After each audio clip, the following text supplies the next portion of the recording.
Ashama akkam jirtu kabajamtoota daawwattoota keenya har'agaa keessummaa addaa tokko qabannee dhiyaanneerra. Keessummaan keenya har'a Arfasee Gammadaati. Arfasee Gammadaa haadha manaa Jawar, haadha immoo Oromooti. Arfasee haadha Oromoo, haadha manaa Jawar baga nagaan dhufte. Baga nagaan nu eeddan jajjine. Arfasee yeroo dheeraadhaa fi kana dura hojii aktiivizimii kanarratti namni si beeka. Yeroo dhiyoodhaa asitti garuu Arfaseen eessa jirti? Arfaseen maa baddee? Arfaseen maal hojjetaa jirti kan jedhu keessattuu Arfaseen maa baddee kan jedhu gaaffii guddaatu jira. Nutis kanaaf si barbaannee kan si affeerre Arfaseen maaliif badde? Jajjine ani sun dhagayeera. Ammoo beektaa yoo qabsoo Oromoo keessatti hojjettu akka Oromootti fi akka maatii yoo hojjetu adda. Akka Oromootti beektaa hiriir baatee bilbiltee twiitii gootee xalaa adda addaa ergitee galtee jiruu dhuunfaa keetitti deebita. Ammoo yeroon qabsoon sun man kan kee seenee maatii kan kee ga'e hedduu adda wanni sirra eegamuu fi wanni fakkeenyaaf ana akka Arfaseetti godhuu qaba akka haadha warraa Jawaritti. Waan an godhu jira akkasumas dhaabbilee Oromoo adda addaa waliin qunnamaa hawaasa adda addaa hin qunnamaa hawaasa alaallee dhaabbilee Oromoo hin taanellee sunis hojjechuu jira. Kasadaffaa kun beektanii ilma tokko qabna Oromoo ka ganna furii innillee yeroo kiyyeen barbaada waan Jawaras hin jirree fi manhidhaa jira. So innillee akka tokkotti yeroo kiinarraa hin barbaada. So qabsoon kun naafi haga especially haga erga Hacaaluun du'ee ajjeefamee amma as geenne sa'aatii 24 yoo hojjechuutti hin jirrellee waanum kan yaadu jira. So hin banneenum jira hojjechuu jira hojiinillee fuulduraanillee taati dudduubanillee waan hedduu ka godhamu jira godhuus jira. Mee Arfaseen hamma abbaa warraa ishee mana hidhaati jira. Abbaa ilmaa Jawar guddiftaa haadha Oromooti. Mee Arfaseen otoo akkas hin ta'in dura maal fa'aa hojjetaa turte yeroo haadha maatiin ta'in dura? Xinnoo ishee mee nu yaadachiise dugda duubatti deebi. Yeroo isaa hin qabdaa? Akkuma namni hedduun beeku hawaasa Oromoo keessa diqqeenumirraa irratti hirmaachaa ture. Gaafa waggaa 16 waldaa dargaggoo Oromoo Minisoota kan dhaabnee sun irratti hojjechaa turre. Hawaasa keenya karaa adda addaan tajaajilaa ture. Sunis akkuma deeman waldaa dargaggoo Oromoo idil addunyaa sun irratti illee hojjechaa ture. Hawaasa Minisoota jiru kanatti illee karaa siyaasa Ameerikaa keessatti illee hirmaachaa ture karaa adda addaatiini. So waanum kana hojjechaa ture gammaa duraanis illee ammallee ammoo akki an hojjettu xiqqoo jijjiiran malee ittum jira. Gaariidha. Waldaa dargaggoota Minisootaa kan addunyaa fi dhimmoota adda addaa karaa Oromoo Faristii OMN dhaabuu kan hundumaa keessatti gahee akka qabdudha. Lama keessattuu kan waldaa dargaggootaa kana Jawar fa'aa wajjiniin gaggeessitu akka jedhaniin kanneen dhaga'e amma dhugaa akka ta'e hin beeku. Egaa mee amma kan duraa sana amma tokko wal yaadachiifnee otoo gara biraatti hin darbin Oromoon akkam jira? Oromoon maalirra jira? Mee waa'een Oromoon sadarkaa maalirra akka jiru nutti himi? Ilma kee jechaadha. Ati haadha Oromooti. Oromooni ammaaf akka oma hin jedhu ammoo duraan Jawarbii ture ammoo osoo inni hin hidhamne at least bilbilaanii FaceTimeen yeroo maraa dubbisu waan danda'uuf xiqqoo at least qalbii isaa hin qabbaneessa ammoo ergaan inni hidham kan xiqqoo hin jabaataa darbee abboo dubbisuu fedhaa jedha and then akkiyaan ammaan tan godhu jiru bilbiluma isaa bilbillee yoo inni hin kaafne kaasi jedhaan malee mala adda adda dhaadhee akka qalbii isaa qabbaneessu irratti hojjechuu jiru malee he's okay. Egaa mee maatii tokko keessa abbaan yeroo irraa hidhamee keessattuu ijoollee xixiqqoo akkasii kanatti mee impression jiru yookiin wanti nuumu maatii keessatti maal fakkaata simmoo kan ilma tokkicha guddisu yeroo wanta akkasii uumamu maal inni feeling jiru. Feeling jabaadha maal jennaan because inni am ganna furii waan hunda itti himuu hin danda'u ammoo akka wanni tokko sirrii hin taane inuu beeka so akkamiin isatti maka jedhu yeroo mara na cinqaa at least wanni gaariin haga amma keessi isaa qoratee na hin gaafanne just networking hin hojjetu jedhaani ammoo akkuma media adda addaatti irratti argamu jiru wanni jawaareen wanni inni dhiibu jiru at least torbaanitti akka nu viidiyoon dubbisu gaafachaa ture arrallee mani murtii deebisanii yaa hayyamanii fi ammoo sun hojiirra oolaaf hin oolle hin beeknu inuu margina so sun sila yoo ta'e isallee qalbii qabbaneessaa jira. Mee gara dhumarratti kan inni haasaan inni Jawaar wajjin godhee guyyaa sanaa miira akkamii gaafii akkamii kaasaa akka inni ture mee isa nu yaadachiise. Guyyaan dhuma kan inni dubbise gaafa guyyaa Hacaaluu ajjeefame suni guyyaa sun hundinuu rifannee ana akkuma dhaga'een hin amanneeyyuu namni an duraan bilbileef Jawaar jechuun Jawaar text godhu because Jawaar akka abbaa manaa callaa osoo hin taane yoo dubbiin biyya dhuftu dubbii dhibiyyoo qulqulleeffachuu barbaade isum gaafadha so is text godhee adoon is gaafachuu jiru Oromoon ayyoo abbo bilbilinaan jedhu lafuma ka'ee naman text godhanii hin beekne tole ganam haasofnaan jedheen akka inni busy ta'u beekee ganam inni inum didee inum na dhiibe no ammun bilbilee fi viidiyoon dubbifnaa jennaan bilbilee fi akkum dura dubbatan akkam jirta Jawaar taphachiisee kolfanii then tolee nagaan bule boru dubbannaa jeneen akkasitti walirra cufne. Gaarii dhagaa kan ilma keetis jira kan maatis jira mee walumaa galatti maatiin keessattuu yeroo abbaa warraa hidhamee jedhu maatiin akkanatti bifa kanaan addaan bahuun maal akka maatii tokkotti maaltu itti dhaga'amame akka haadhattis akka haadha manaattis akka nama ijoollee guddisuuttis gara keetti jiru.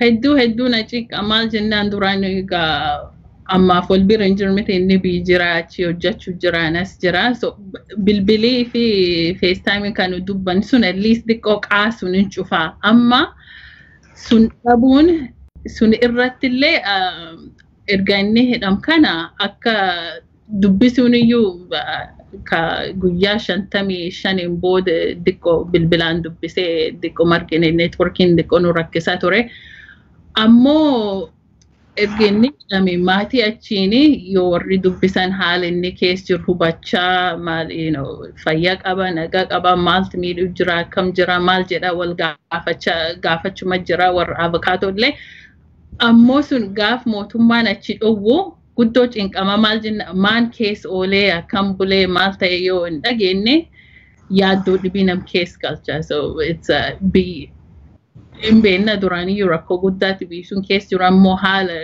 dhiyeen kana akka biyyi sun dhugaanu seerri tokkollee hin jirre waan yeroo mani murtiin jedhee hin dabarfamu hin dhaga'amu seerri tokko hin jiru yeroo tokko abdii si kutachiisa ammoo abdii kutachuu hin dandeenyu malee you feel almost akka hopeless taata karaa mormituun karaa argattuun karaan cuftuun waan cufamu sitti fakkaata. Mee dhiyeenyatti haalli fayyaa Jawaar baay'ee yaachisaa ture fuulli isaatti dhiita'ee kaa'ee dhaabbachuu dadhabee walumallee dhuguu dadhabee kan immoo gara kan inni nyaatee yookiin dhugee garaan taa'u ture yeroo sana sababa sanaan dooktariin dhuunfaallee akka hayyamamuuf gaafate. Sunillee didamaa ture. Mee miirri yeroo san akka maatitti keessa turtanii akkasumoo rakkina akkasii keessa seenuu sana yeroo argitanii akka maatitti maal miira akkamii keessa turtan? Akka maatitti hedduu cinqamne maal jennaan achi jiraadhee arguu hin danda'u miti. So maatiin achi jiran akka deemanii ilaalan warrilleen yoo deeman achi gursanii. So warrilleen achi cinqamanii bilbilanii anilleen asii waan godhuu hin dandeenyee fi halkan rafuu hin dandeenye. Anilleen actually na dhukkubeeyyuu because waan tokko yoo guddoo yaaddee qaamii kan keelleeni qaam kan kee keessa hin garsiifama. So karaa cufaanii guddoo miidhaa guddaa nu seensise akka maatiitti. Mee ati biyya mirgi namummaa tokkotti kabajamu keessatti jirta, keessattis guddatte yeroo namni dhukkubsate tokko aksasii dooktara dhabu kaname seera kana yeroo wal maddii ilaaltee jettu waan Itoophiyaa akkamitti ibsita?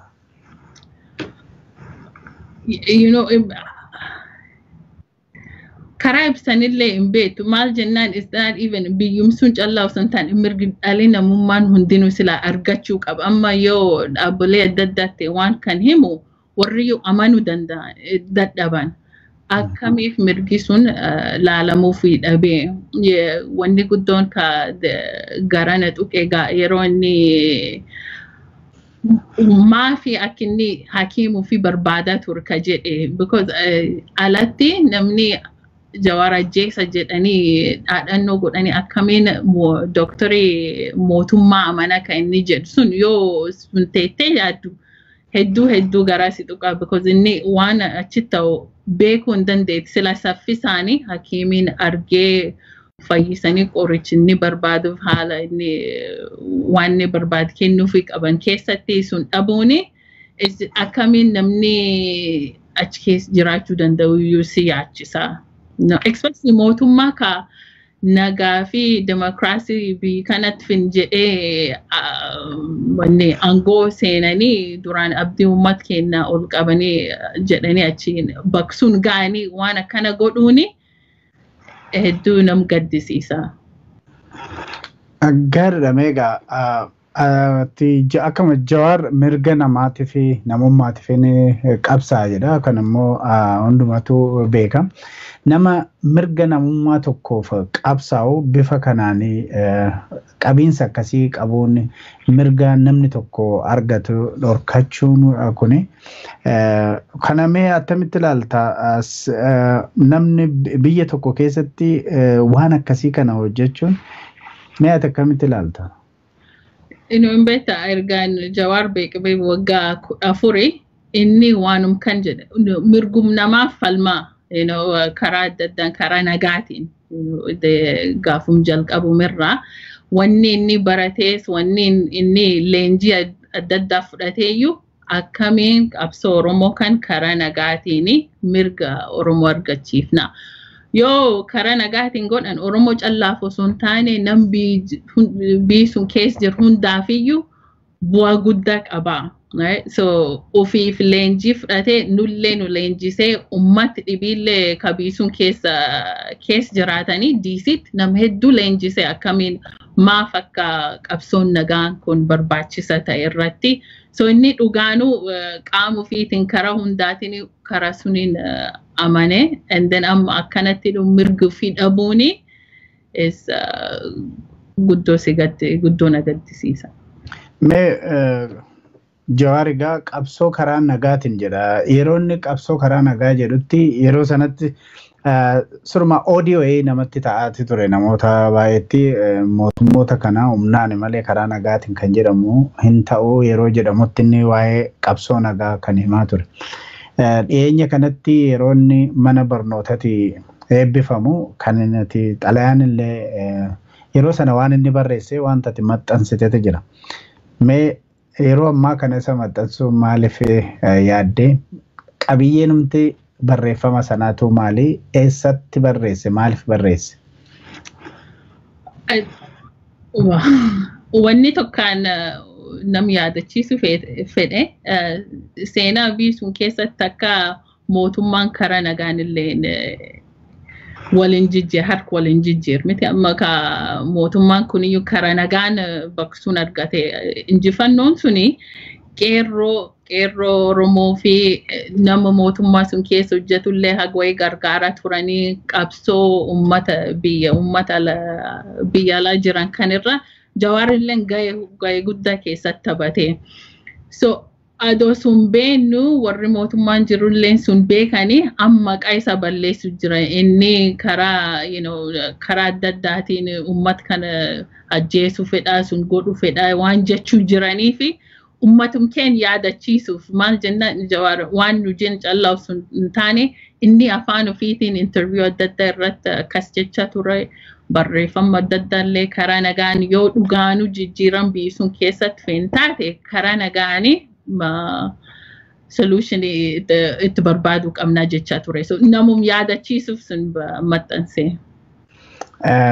Bara kami kan inni sana barreesse mee duubatti deebinee ilaallu yeroo kamii I think yeroo eebbifamu university irraati. Isin kun yeroo kamii kanuma wajji wal qabsiisimee namoota nuyis dabalatee namootuma hedduu leenjisaa ture qabsoo nagaatiin kan jettee jira. Mee isaan sirra deebi'ee isaan kan fa'aa barsiisaa ture barreeffama kana bara kamii fi yookiin immoo yuunivarsiitii kamii fi barreessee ture? I think barri sun 2011 fakkaata yoon inni irraanfannee kan inni sun barreesse. Leenjillee adda addaa akkuma barumsa Allah osoo hin taane there is an Institute of East DC irratti kan inni achitti fellowship gochaa turre. And then kitaabni inni irratti fuulleffachaa ture Gene Sharpin barreeffame. Gene Sharpin sun wanni inni beekamuuf iyyuu is the theory of non-violent resistance in beekama. So inni kitaab sun fuudhee akka ummat kenna raabsee actually hawaas kenna hedduu nama hedduuf kenne I'm sure namni hedduun hin qaabatanii. And then leenjii sunillee akkasumaan oofaa ture. Kitaab sun akka fakkeenya fudhatee karaa Oromoo fakkaatutti jijjiiree leenjii adda addaa godha ture. Hawaasa Oromoollee callamit kan inni leenjis akkuma duraan jedhee isittillee hawaasa nama Itoophiyaa gosa adda addaa leenjii godha ture yeroo inni DC tursu. Gaariidha meeqa namoonni suni namoonni leenjisaa ture yeroo sanatti leenjii sanaa fudhatan malee kan isaanii biyyatti galanii yeroo ammaa kana aangoo qabatanii namichuma isaan barsiisellee deebi'anii kan isaan dararaa jiranidha. Waan akkasii dhaga'ama amma makka qofa qabdu hin beeku. Meeqa kanaan wal qabatee hidhamuu Jawaarin wal qabatee advokeesii adda addaa akka hojjetaa ta'atillee jirtudha. Gama biraatiin seneetaroonni Minisoota iddoon ati jirtutti mormii isaanii keessattuu Jawaarii fi Mishaa Cirree akka hiikaman kan jedhu xalayaa wayii barreessanii ture. Mee waan sana nutti himi kan sadarkaa kana ga'uudha fi maal akkamitti sadarkaa kana ga'e xalayaan nuti suni jirra kan akka barreessan maaltu isaan kakaase? Duraan osoo sunitti hin seenne dhugaan Oromoo ta'uu kiyyaa hedduun boone maal jennaan marsaa Oromoo protestii kana hawaasni keenya osoo xiqqaa guddaa hin jenne dhiira dubartii hin jenne dandeettii warraa fi beekumsa warraatiin qabsoo kan irratti hirmaachuu jira. Akkuma nu bakka hundatti arguu jiru haala haaraatiin haala ammayyaatiin whether Twitter campaign taatu xalayaa adda addaa barreessu video adda addaa qopheessu namni cuftinu rakkoon kuni rakkoo kii jedhanii ham danda'an irratti hirmaachuu jiran. So yeroo namni hundinuu akkan itti cicce akkuma ammaan dura haasofne injifannoo xixiqqaa arganne yeroo gabaabduu kan keessatti. Yeroo tokko gaafa akkuma yeroon Jawaar guddoo dhukkubsate sun warri hakiimisaa akka argidhowwaa turanii ummanni keen iyyanii sun bakkaan gaana lisa gwayitti. Yeroo innilleen maatii kee dubbisuu qabaa dirqama jedhee dhowwanii ummanni keen ka biyya alaa jiraniif ka biyya keessa jiran iyyanii sunillee hagwayii arganneera. Wanni injifannoon gurguddaan kaan lamaan kaati jettee xalayaan adda addaa seneetorii ka Minisootaa fi ka nam diddam ka saayinii godhan sun.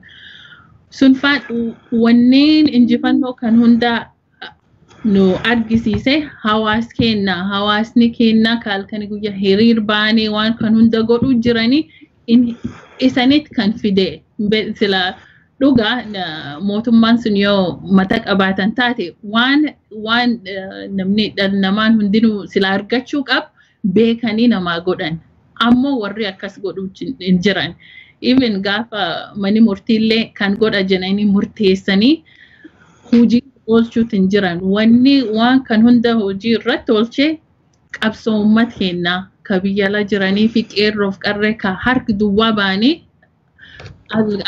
akkas ajjeesuu jiran sigalee so xalayaan sunii fi waan kan hunda qabsoo kanatti fidee asiin nu ga'e sunillee fudhannee amma dhugaa yaa arganne ammoo dhiibuun qabna akkuma maantan dhiibu jirru dhaabbachuu hin qabna amma senaatorii Minnesota lamaan kana guyyaa lama akkuma xalayaan sun bahetti hawaasni adda addaa bilbilanii uummanni Oromoo akkas maqaa nu balleessuuf bilbilaa turan.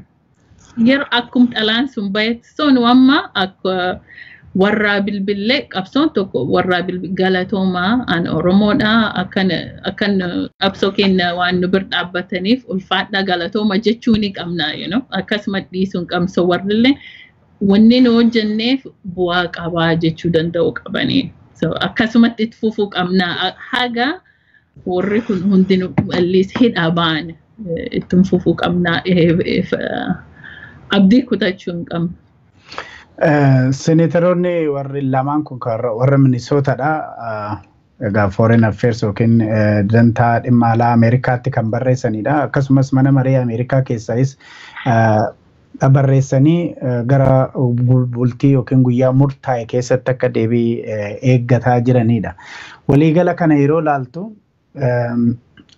kutannoon uummanni Oromoo biyya alaa jiru kuni fi irraa ka'uudhaan xalayaan isaan barreessan kuni maal argamsiisa bu'aa maaliit argamsiisa kan jedhu yaadda yookiin mootummaa Itoophiyaa irrattis haa ta'u gara mootummaa Ameerikaati.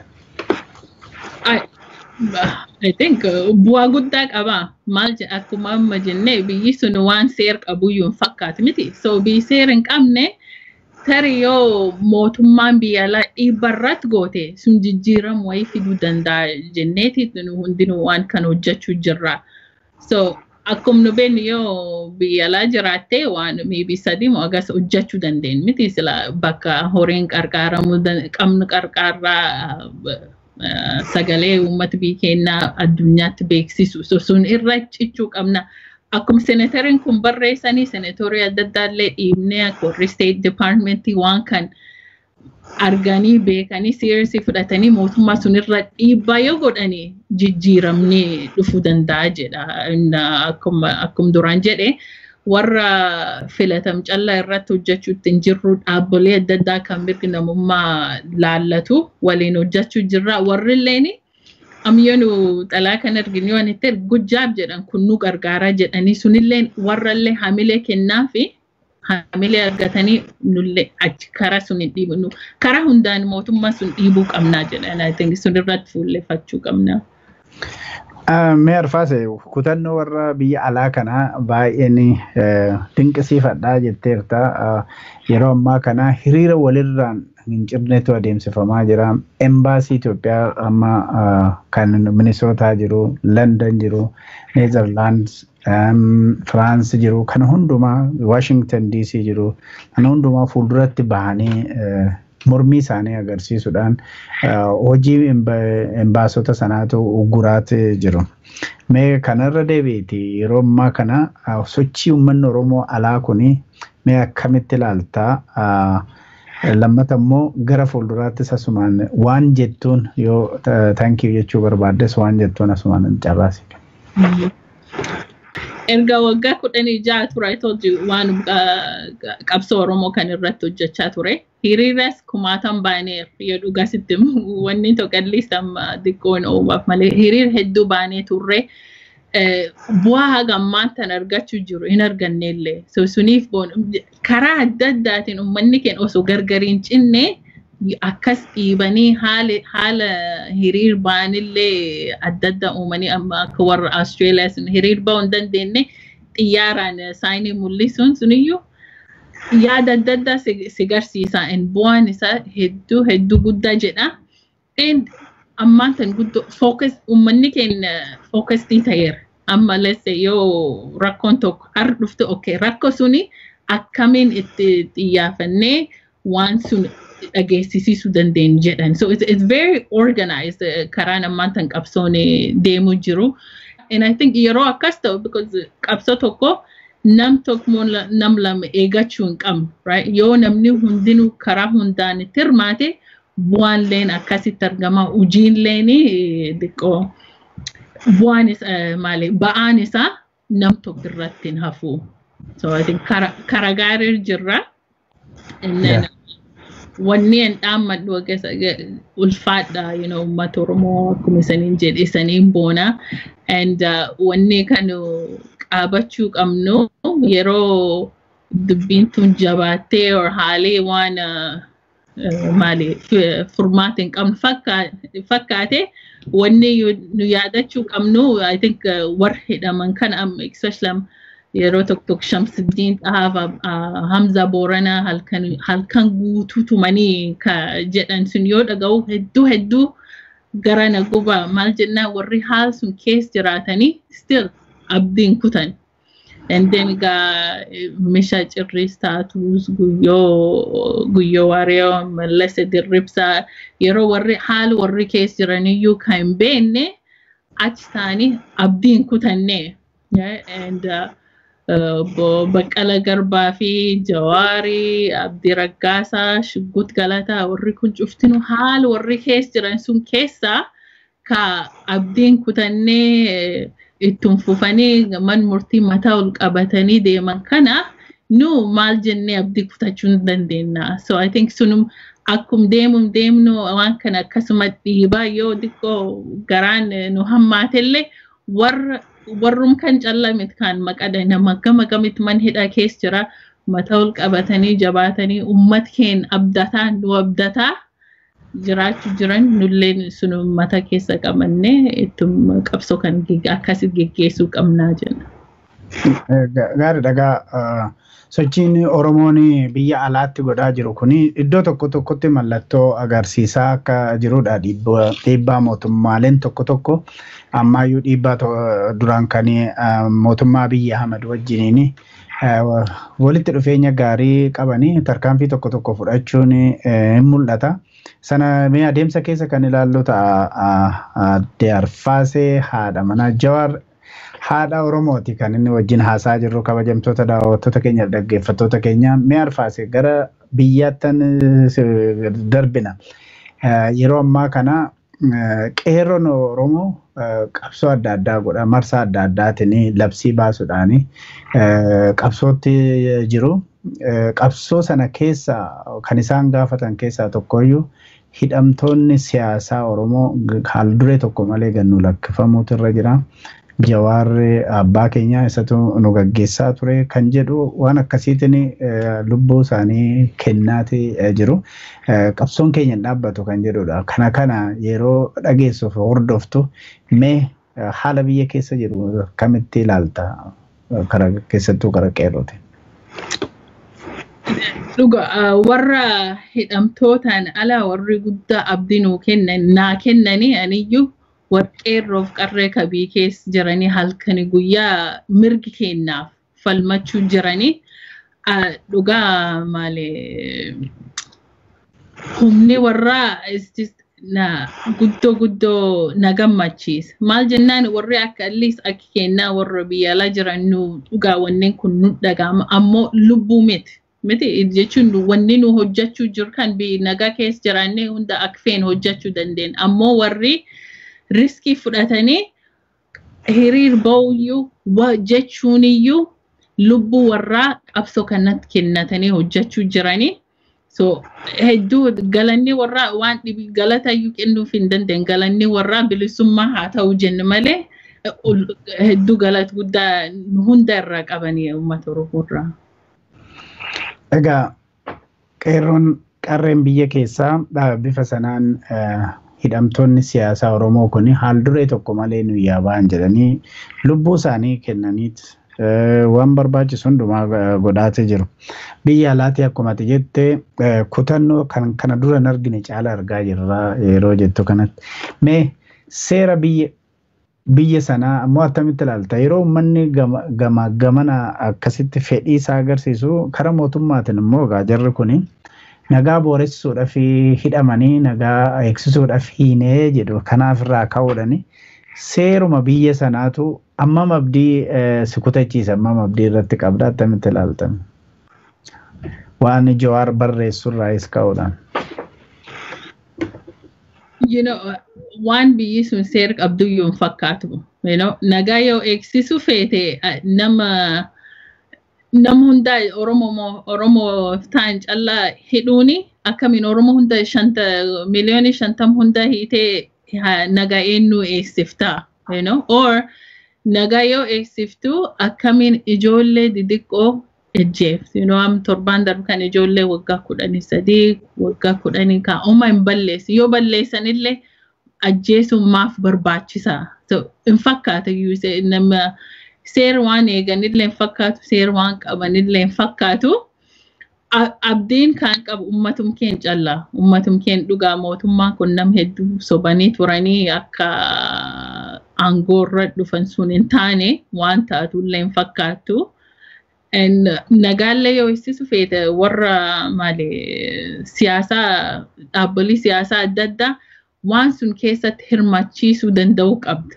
Right? Because ambii kanatti yoo dhaaba gamii jira dhuga waliin galanii ammoo waan biyyaaf tolu hojjetan. Right? It's not about anmaan fedha akka dhaab tokkotti maaltu bii kana tolu yoo waliin gallenne karaa filannoon karaa mariidhaanii ergaanii yoo wanni tokko darbee hojiirra tolchanii. So dhaabni tokko ofii hojjetee nagaa buusuu waan danda'uun nam hunda kabiisuun keessa jiru hirmachiisanii mari'atanii nagaa buusuu danda'an. Mee akka Arfaasitti egaa duraan akkanatti himtetti Jawaar qabsoo karaa nagaa kanaa itti amanuu duwwaa otoo hin taane warra biraatu Oromoo bira darbee warra biraatu barsiisaa ture nuu barsiisaa ture jechaa jirta. Garuu otoonni karaa anis yeroo dheeraadhaaf interview isa godhaatan ture kanuman isarraa arga. Kun hundi otoo jiru sababni mootummaan Itoophiyaa yeroo ammaa kana Jawaar itti mana hidhaa keessatti dararaa jiruu fi mee maal inni guddaan maaliif ni jettee yaadda? Akkiyyaatti I think wanneen isa humni isaa hin beekani jechuun jaalala ummanni isaaf qabu waan beekaniif isa achitti hidhan. And they know warriyyuu waan kanatti hin amanan. Sila yoo itti amananii is waliin hojjetanii nagaa kan buusuu danda'uu qaban. So waan inni irratti hojjechuu jiru kan irratti naman akkanatti fakkaatutti akka arguu jirrullee and humni uummata is dudduuba jiru kan beekanii suniif isaaf warris waliin hidhan kan man hidhaa tursuu jiranii akka yoo hin beeknu filannoo kan hin geggeessin jechaa turanii maybe filannoo sun geggeessanii war sun keessaa hambisuu fedhaniif achitti hidhan malee wanni warri man keessatti dararamu jiraniif hin jiru. Maaf jennaan balleessa tokkollee uumaa hin balleessin miti waan warri siyaasa waan warri amananiif malee waanum siyaasaaf malee balleessa waan balleessaniif hin hiine. Mee qabsoo nagaa keessatti xinnootti deebina Arfaasee. Itoophiyaa keessattuu mana Jawaar kan yeroo ammaa kanaa hidhanii ittiin jiranii egaa sabaaf sablammoota walitti buusuudhaaf yaalii godhee kanatti himatu. Garuu ati kan nutti himaa jirtu qabsoo nagaa yeroo Jawaar nu barsiisaa ture namoota biraatu barsiisaa ture kan jedhu ture. Mee yeroo akka nama tokkos akka haadha warraattis sabaaf sablammoota kana ilaalchisee maal jedha ture Jawaar? Wanni guddaan inni jecha ture akkuma beeknu Oromiyaa keessatti nama saba adda addaatti Oromiyaa keessa jiraata. Right? So Oromiyaa keessa nagaan jiraachuuf iyyuu yaa maali mirgi nam kan hundaa eeguu qabna. Kennallee nagaa Oromootiif nagaa warraallee nagaa biyyaa Itoophiyaa keessatti gosa hedduutu keessa jira. Amma yoo karaa nagaatiin rakkoo jiru hin furre namni hundinuu in himataa they'll never be nagaan hin jiraatu. Nagaa mirga gos tokko yoo eegatte mirga hunda eegatta. I think amma biisuun keessatti wanni warraaf hin galle mirga Oromoo yoo eegani that doesn't mean warkaan mirgi dhabsiistamit. Yoo mirgi Oromoo eegan mirgi nam hunda hin eegama. Sunum gaafachuu jirran akka Oromoo mirkeen callaa eeguu osoo hin taane mirgi namni kaan qabu nulleen mirgum sun barbaannaa jennee falmuu jir malee sun dhowwii nuu kenni miti. Akkuma qabsoo bii kanaatti miti yeroo warri black lives matter jennu lubbum nam gurraacha eeg jechuutti hin jiru. Mirgum nam hundaa kennuu jirtan sun nullee nuu kenni mirgi dhala namummaa kan namni hundinuu sila argachuu qabsuni nulleen sun barbaannaa jechuu jira. Asittillee biyyattisillee sunuma waanuma Oromoo callaaf kennamne. So yeroo qabsoo nagaatiin waan geggeessitu namni hunda akkuma tokkotti mo'atanii mirgi warraallee akkasumatti eegama. And then mirgi nam hunda yoo eegamu nagaanillee buutee biikaan tarkaanfachiisuu dandeetta at least to a real democracy instead akkanumatti waan mootummaa abbairree maruu irraa karaa dhibiitiin demokiraasii seensisuu danda'ama. Innilleen fookisiin isa guddaan sun. Gaariidha. Arfasee gammadaa haadha warraa Jawar haadha Oromoo. Mee gara dhumaa irratti carraa kanatti fayyadamuudhaan ergaan ati dabarfattu yoo jiraate gama biraatiin immoo otoo Jawar carraa waan interview keenya kana ilaaluudhaaf carraa argate maal jettaanii asumaan isaafis ergaa dabarsiif. Dhuma kan qaba akkuma duraan jedhee hawaasni kennaa ka jiranillee ka biyya alaa jiranii jabaadhaa qabsoo kenna akkuma ammitti jiranillee akkuma ammitti jirru dhiibumaa ittiin fufuu osoo abdiin kutannee osoo hin dadhabne akkasuma dhiibbaa haga gaafiin kennuu deebi'utti itti fufa jedha. Inni wanni dhibiin kan irraanfadhee isanillee warri OMN hojii hedduu nu boonsuu hojjechuu jirtanii jabaadhaa miidiyaan adda addaa ka Oromoo ka jiru jabaadhaa hawaas kennatti oduu jiruu fi waan adda addaa nu argisiisuu jirtanii ulfaadhaa isaniin jedha. Jawaariin jabaadhu jedhaan innillee hin beektaa yeroo yoo maatiin haasa'u yookaan yoo warri abukaatoon dubbisanii Jawaaritti hamilee nuu kennaa jedhan gaafinni dhukkubsuun xiqqoo gara wanni ta'an malee inni wanni hamileen isaa gammachuu qaba. Gammachuu achi jiru osoo hin taane ummanni Oromoo waan hojjechuu jiru waan dhaga'uu jiruu fi akkuma fula hunda dhaga'uu jira abdiin isaa uummata Oromoodha. So jabaadhu Oromoon si dudduub jirti jedhaan yoo kan arga. Hedduu galatoomii Arfasee gammadaa haadha warraa Jawar haadha ilma tokkicha Oromoo. Egaa yeroo xinnoo qabdu keessaa waan nu faana dabarsiteef hedduu galatoomii. Ilmi kee immoo seegaatti jira akkana dugda duubaa seegaa jiru nan argaatan jira. Egaa waan nu faana turteef hedduu galatoomii. Yeroo biraa immoo deebineeti maatii Jawaarii sin gaafannaa. Anarraaf turtee ammaatiif hedduu galatoomin siin jedha. Galatoomta jeneetis. Egaa kabajamtoota daawwattoota keenyaaf dhaggeeffattoota keenya turtii Arfasee gammadaa haadha warraa Jawar haadha Oromoo wajjin kan goone kanarraa kanumaan raawwannaa. Mammaatti kan si wajjin turan Dajanee Guutamaa gama teeknikaatiin Faraan Abdul Salaam ture. Qophii biraatiin walitti deebina nagaan.